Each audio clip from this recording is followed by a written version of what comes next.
রাজশেখর বসু, পরশুরাম ছদ্মনামে, যার লেখা আমরা পড়ে অভ্যস্ত। তার সঙ্গে এই গল্পের মাধ্যমে আমার প্রথম পরিচয় হয়েছিল কোনটা পড়ে জানো? সেই যে ছোটোবেলায় পড়েছিলাম আতার পায়েস, খুব মজা লেগেছিল।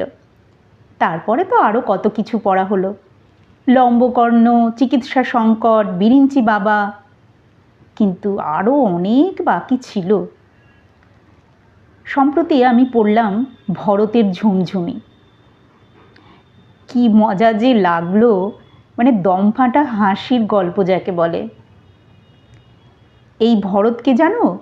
ভরত হলো শকুন্তলা দুষ্মন্তের ছেলে, আর স্বয়ং দুর্বাসা সেই ত্রেতা দাপর যুগের থেকে এসেছেন এই কলিযুগে সেই ভরতকে তার একটা ঝুমঝুমি উপহার দেওয়ার জন্য।